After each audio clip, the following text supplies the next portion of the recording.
तालुक्यातील भोयरे गावात खेळली गेली दगडांची होळी। दोन्ही गटांनी एकमेकांना दगडगोटे भिरकावत साजरी केली होळी। मोहोळ तालुक्यातील भोयरे गावात शेकडो वर्षांपासून दगडांची होळी खेळली जाते। गावातील नागरिकांचा एक गट गावातील मुख्य चौकात उभारतो, तर दुसरा गट जगदंबी देवी मंदिरावर उभारतो आणि दोन गटात एकमेकांकडून दगडगोट्यांचा वर्षाव केला जातो।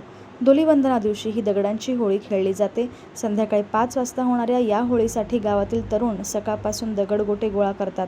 काही तरुण दगडगोटे घेऊन मंदिरावर थांबतात, तर काही तरुण दगडगोटे घेऊन मंदिराखालील मुख्य चौकात थांबतात आणि 5 वाजता दगडगोट्यांची होळी सुरू होते।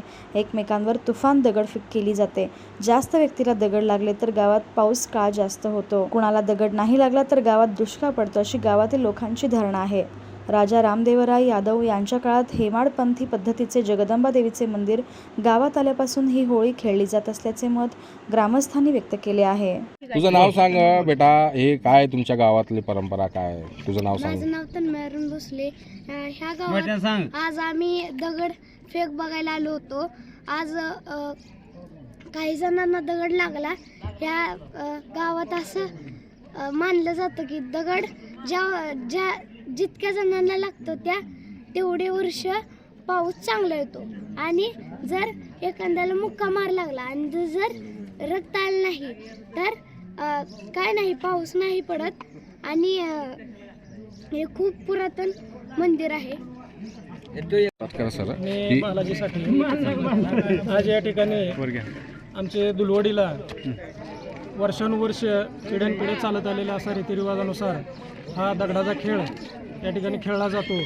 सर्व तरुण बांधव आणि युवक वर्ग आणि वयस्कर लोकही या ठिकाणी या खेळामध्ये सहभाग घेतात। आणि हा खेळ खेळल्यानंतर ज्याला जास्त लागेल आणि जास्त जणांना जर लागलं तर या ठिकाणी पाऊस काळ भरपूर असेल, अशी एक आख्यायिका पूर्वीपासून आमच्या वडिलांपासून या ठिकाणी सांगितली गेली आहे। आणि जर जखम झाली तर तो व्यक्ती या ठिकाणी दवाखान्यात न जाता या देवीच्या अंगारा या ठिकाणी घेतो आणि त्याची जी नियमावली आहे ती नियमावली पाळल्यानंतर कितीही मोठी जखम असेल तर या ठिकाणी ती बरी केली जाते। हे आम्ही स्वतः डोळ्याने या ठिकाणी बघितलेलं आहे। अशा पद्धतीची या ठिकाणी हे देवीचं आमच्या जगदंबे मातेचं महात्म्य या ठिकाणी आहे। हा खेळ अतिशय चांगल्या पद्धतीने खेळीमेळीच्या वातावरणामध्ये हा खेळला जातो।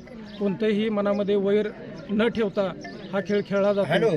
आणि जर कोणी मनामध्ये वैर ठेवून जर काय या ठिकाणी केलं तर त्याला याच ठिकाणी साक्षात्कार घडतो, असं या ठिकाणी बऱ्याच वेळा घडलेलं आहे। परंतु यामध्ये कोणतीही अघटित आणि वाईट घटना या आत्तापर्यंत घडलेली नाही, त्यामुळं हा पुढं खेळ परंपरेनुसार चालत राहील एवढंच या ठिकाणी। नागनाथ पांडुरंग ढवण, मी मूळचा माझं मामाचं गाव आहे। मी लहानपणापासून इथं जसं येतो तसं मी बघतो आहे।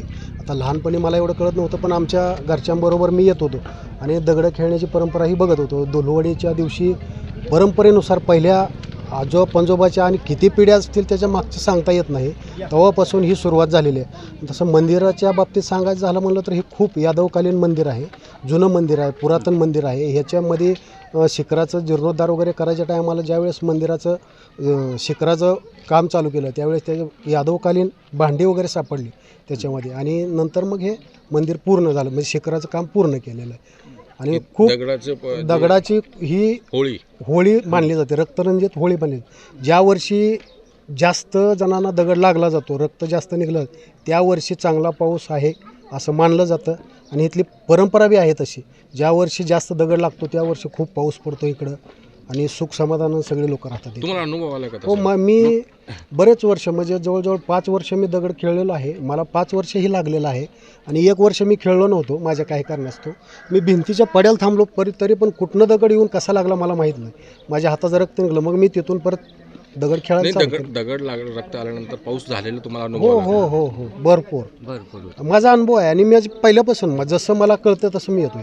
मामाचं गाव असल्यामुळं मग मी प्रत्येक वर्षी दरवर्षी इथे येतो।